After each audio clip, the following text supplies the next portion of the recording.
Fala, gente, como é que Ótimo. vocês estão aí? Tudo bem?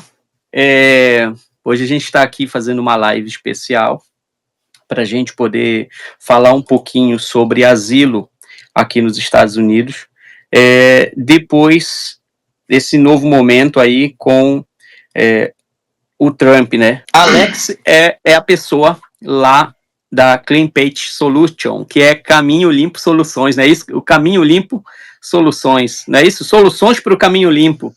É isso mesmo. A ideia é ter uma experiência migratória num país como os Estados Unidos, que é muito complicado, tentar fazer o mais simples possível.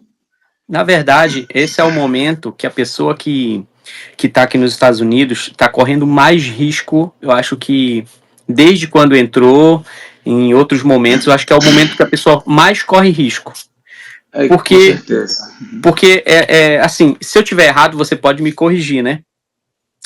A gente tem alguns direitos aqui nos Estados Unidos, Nossa. mas a gente não sabe. Muitas vezes a gente não sabe disso, né? É. E aí, a gente busca subterfúgios, aí tenta buscar advogados aqui mesmo. E eu não tenho nada contra os advogados aqui nos Estados Unidos, mas a gente vê que é muito caro, velho. Muito caro mesmo, um processo aqui. Para você começar um processo, o pessoal já pede ali para você dar uma entrada, parcela de $1.000. $1.000, É um absurdo isso. E eu já tinha falado com a pessoa antes, Eu de uma lembro que você outra, tinha falado. de uma outra empresa, mas era um absurdo. Eu ia pagar parcelado e tal. E quando eu falei com você, tanto é que eu paguei de uma vez só, né? Foi isso De mesmo, eu uma, de uma lembro. vez só. Os custos são muito elevados por parte dos advogados. Um processo de asilo na corte, né? É, aproximadamente uns $10.000 a $15.000. Geralmente o advogado pede uma entrada pelo menos uns $2.500, $3.000 e o restante você fala, parcelado, $1.000 até o mundo acabar, né? É verdade. Sendo que muitas dessas pessoas que entram com pedido de asilo, muitas delas já sabem que o pedido não vai ser aceito. Né? Na verdade, eles não querem muitos não querem nem que o pedido seja aceito, eles querem o tempo. Tipo assim, eu sei que não vai ser aceito, mas eu ganho tempo. E ganhando tempo eu posso trabalhar, eu posso pedir lá meu documento para poder estender isso daí enquanto mais eu puder, entendeu? Sim. Sim, a verdade é que a maioria das pessoas que vêm para os Estados Unidos, que vemos, na verdade, né? Vemos procurando uma melhor qualidade de vida, um trabalho melhor, juntar um dinheiro.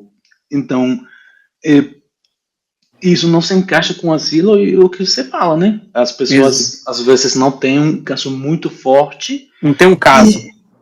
E ainda assim, o advogado vai lá e cobra a mesma coisa, como se fosse um caso que fosse Isso. ganhar. Você tocou na veia, cara. Você tocou na veia. Mesmo ele sabendo que o caso da pessoa não é um caso forte, como você falou, mesmo assim, ele vai cobrar o mesmo preço. Eu queria saber de você que existe alguma coisa que a gente pode fazer se a gente for parado pelo ICE na rua? Sim, pela lei, né? Se vocês têm um caso na corte e vocês dão entrada no asilo, você vai levar seus documentos na corte e na corte esses documentos vão ser carimbados. Sim. Esse carimbo quer dizer que seu trâmite já foi aceito e ele está pendente de resolução. Então, se você andar na rua com aquele documento carimbado, né? Uhum. Se você for questionado ou detido pelo ICE, você pode argumentar que você tem um trâmite em processo nos Estados Unidos, ainda não tem uma resolução, porém eles não podem te dar a pessoa. Já é alguma coisa, né? É pior que nada. Digamos assim, é melhor do que nada, exatamente. Isso mesmo, sim. É melhor do que você não ter nada. Mas eu vi uma pessoa falar para mim que assim, você pode não responder também, né? Tipo, eles vão perguntar o status migratório. Você tem o direito de não responder. Você tem o direito de não falar nada, né? Você tem um direito, mas infelizmente, atualmente, o respeito aos direitos das pessoas não é uma questão. Não são cumpridos. É isso mesmo, né?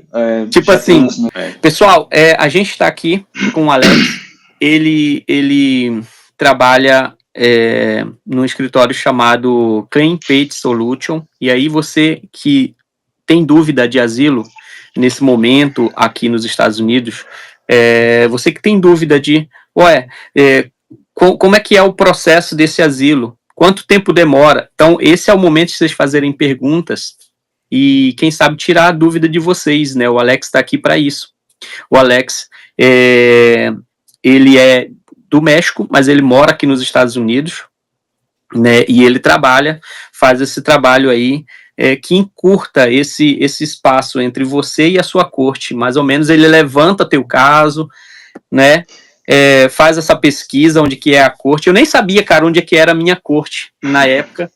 E você fez para mim lá, levantou que a minha corte era lá na Filadélfia, né? É isso mesmo, Filadélfia. A minha era na Filadélfia. O negócio foi tão bem feito que eu fui lá, né? E do jeitinho que você me falou, no lugar onde você falou, vai lá, entrega, eu fiquei até com medo, assim, né? Eu falei, se eu vou voltar, eu não sei. Mas eu fui lá e, Alex, deu certo, né? Deu certo aí para mim. Geralmente a corte não é um lugar de perigo. Geralmente o ICE tem um escritório deles num lugar afastado da corte. Tem algumas cortes como Miami que o ICE e a corte ficam no mesmo prédio. Mas além disso, eu não conheço nenhuma outra corte que seja o caso. Então, eu posso falar para as pessoas, não fiquem com medo de levar seus documentos na corte. Você não vai ter nenhum problema. O pessoal da corte, o pessoal administrativo, não tem a faculdade nem a autoridade de deter vocês, para vocês, deportar. Eles não têm autoridade para fazer nada disso. É só o ICE quem pode questionar. E o ICE geralmente não são as cortes. A partir do momento que eu entro nos Estados Unidos, eu posso já dar entrada no meu asilo? Pode. Tecnicamente você pode dar entrada mesmo na porta de entrada. Não precisa nem estar dentro dos Estados Unidos. Olha aí. Por exemplo, se eu estiver no México, eu já posso dar entrada. Se você estiver em Tijuana, por exemplo, que é fronteira com San Diego, Califórnia. Se você estiver em Tijuana, você pode chegar num agente da CBP. A CBP é a imigração. E falar para a gente que você quer entrar com um pedido de asilo nos Estados Unidos. Perfeito. E você consegue fazer, preencher a ficha e dar entrada lá do lado de fora, ou tem que estar aqui dentro? Olha, teoricamente você consegue do lado de fora, mas já tem uns meses que não é possível. Eles meio que fechou aquilo lá. Não sei se vocês ouviram falar de um aplicativo que chamava CBP One. Sim, tinha.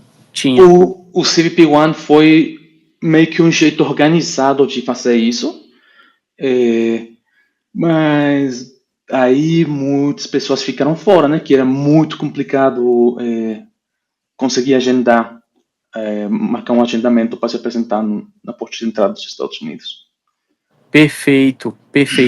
E aí, agora, então, a pessoa consegue... O certo é, estar dentro dos Estados Unidos já dá entrada no seu pedido de asilo.